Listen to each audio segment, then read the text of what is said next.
Hello class, welcome back to your science class. Open page number 24. Today we have to start from terrestrial habitats. So what are terrestrial habitats? The habitat of plants and animals that live on land is called terrestrial habitat. So terrestrial habitat मतलब जो animals organisms land पे रहते हैं उन animals के habitat को हम क्या बोलते हैं? terrestrial habitat. Terrestrial habitats present great variations in climatic conditions, temperature, rainfall and land topography. मतलब टेरेस्ट्रियल हैबिटेट्स जो होते हैं, लैंड हैबिटेट्स, वहाँ पे अलग अलग क्लाइमेट होता है, टेम्परेचर अलग होता है, रेनफॉल कहीं कम या कहीं ज़्यादा होती है, लैंड कहीं से उठी हुई लाइक माउंटेन्स में, कहीं से प्लेन लाइक प्लेन्स में जहाँ हम रहते हैं ऐसी होती है.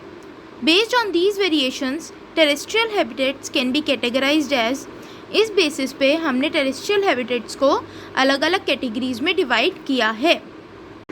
Come to page number 25. The first one is rainforest habitats. These are hot and moist. They grow near the equator and provide shelter to different types of animals. So rainforest habitat कौन से होते हैं? जो गर्म होते हैं और वहाँ पे मॉइस्चर होता है, मतलब नमी होती है. They grow near the equator. वो इक्वेटर के पास में ग्रो करते हैं. And provide shelter to different types of animals. और अलग अलग एनिमल्स को शेल्टर प्रोवाइड करते हैं. इक्वेटर मतलब this is your earth. So centre line जो हमारे अर्थ को दो पार्ट्स में डिवाइड करती है उसे इक्वेटर कहते हैं, राइट. सो ये इक्वेटर के पास मतलब इन एरियाज में ग्रो करते हैं. These habitats have tall trees, creepers and grasses. यहाँ पे कैसे प्लांट्स मिलते हैं? टॉल ट्रीज मिलते हैं, क्रीपर्स हमने पढ़ा है, क्रीपर्स मिलते हैं and grasses. Chimpanzees, orangutans, vampire bats, toucans and tree frogs are some examples of rainforest animals. So ये सारे animals यहाँ पे present होते हैं. Next is temperate forest habitats. Temperate forest habitats are warm and humid during summers but cold and dry in winters. So जो temperate forest habitats होते हैं, you can see this one, वो गर्मियों में तो warm होते हैं, गर्म होते हैं और humidity होती है, प्लस विंटर्स में कोल्ड और ठंडे होते हैं, ठंडे और ड्राई होते हैं, मतलब सूखे होते हैं, कोई मॉइस्चर नहीं होता. They have deciduous trees. वहाँ पे कौन से टाइप के ट्रीज मिलते हैं? Deciduous. Deciduous is a type of tree. Raccoon, black bears, salamander, porcupines are some animals found in temperate forest. So यहाँ कौन से एनिमल्स मिलते हैं? Raccoon, black bear, salamander and porcupines. Next is our boreal forest habitat. Boreal forest habitat are found in taiga region. ये कहाँ पे present होते हैं? टाइगा रीजन में.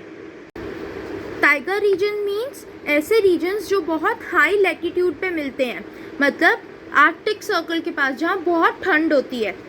They have short summers and long winters. वहाँ summers बहुत कम time के लिए होता है और विंटर्स बहुत ज़्यादा टाइम के लिए होता है. Trees in this habitats are evergreen. यहाँ के ट्रीज हमेशा ग्रीन रहते हैं. एवरग्रीन मीन्स हमेशा green. Their leaves are needle like. उनकी लीव्स कैसी होती है? बहुत थिन थिन होती है, निडल लाइक होती है. यहाँ कौन से एनिमल्स मिलते हैं? Beavers, wolves, moose and red squirrels. ये एनिमल्स यहाँ पे पाए जाते हैं. Next is grassland habitat. These are hot and partially dry areas where grasses are the main plant and trees are few.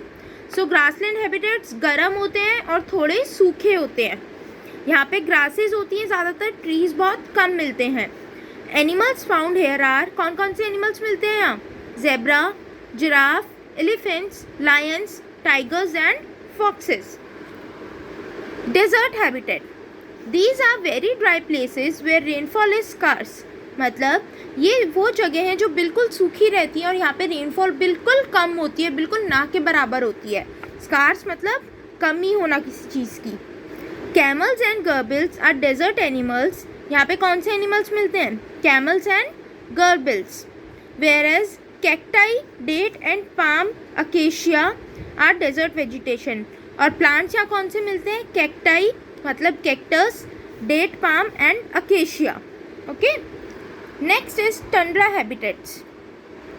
These are always covered with snow.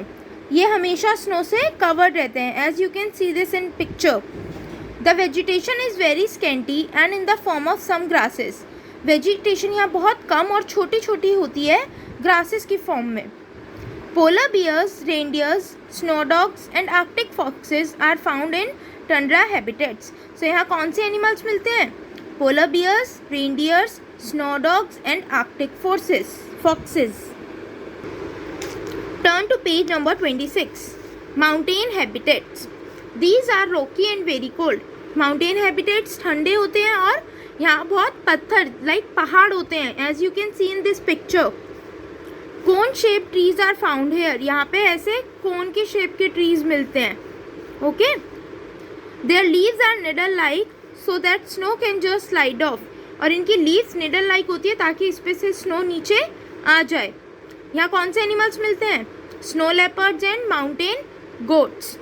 Mountain goats have strong hooves which help them climb Rocky slopes of mountains.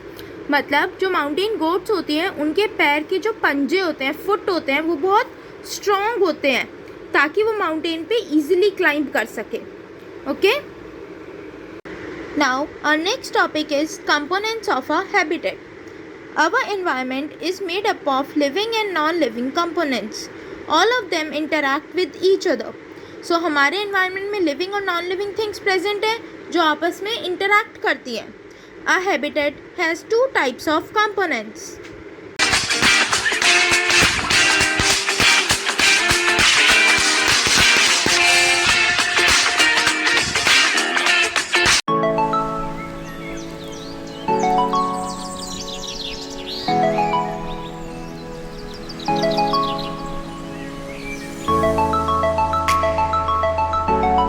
Now first comes our biotic components, that is living components. They consist of plants and animals including humans and decomposers. So हमारे biotic components में क्या आता है? Plants, animals, humans and decomposers. The biotic components of an environment are further divided into three groups depending on how they obtain their food. सो हमारे biotic components आगे 3 classes में divided है, 3 categories में divided है. किस बेसिस पे? कि वो अपना खाना कैसे बनाते हैं. First is producers. Green plants make their own food by the process of photosynthesis are called producers. हमने पढ़ा था कि जो ग्रीन प्लांट्स होते हैं उनका खाना लीफ में बनता है bye the process of photosynthesis. Sunlight, carbon dioxide, water और क्लोरोफिल की हेल्प से वो अपना खाना खुद बनाते हैं, इसीलिए उनको क्या बोला जाता है? Producers. Consumers. Some organisms depend directly और indirectly on the food prepared by plants. So कुछ ऑर्गेनिजम्स जो होते हैं वो अपने फूड के लिए प्लांट्स पे डिपेंडेंट होते हैं. जो अपने फूड के लिए प्लांट्स पे डिपेंड करते हैं उनको क्या बोलते हैं? Consumers. Consumers can be further divided into. Consumers को हम आगे 3 कैटेगरीज में डिवाइड करते हैं. हर्बीवोरस. हर्बीवोर्स कौन से होते हैं? जो प्लांट्स खाते हैं. कार्निवोर्स जो एनिमल्स खाते हैं. एंड ओमनिवोर्स जो बोथ प्लांट्स एंड एनिमल्स खाते हैं. ओके. Now decomposers.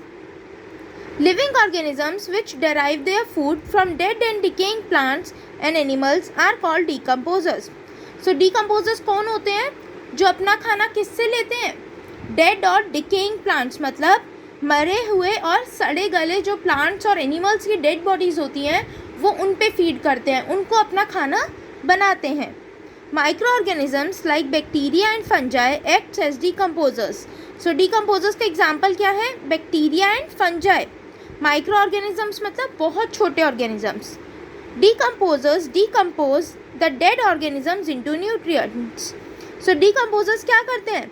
जो डेड ऑर्गेनिज्म है उनको न्यूट्रिएंट्स में कन्वर्ट कर देते हैं. ओके. तभी वो उस पर फीड करते हैं क्योंकि उनको उनसे न्यूट्रिएंट्स मिलते हैं. समझ आया आपको? Now come to page number 27. Abiotic components. The living or non abiotic components include. तो नॉन बायोटिक कंपोनेंट्स में क्या आता है? नॉन लिविंग में क्या क्या आता है? Air, water, soil, sunlight, temperature etcetera. These factors affect the living organisms found in an area.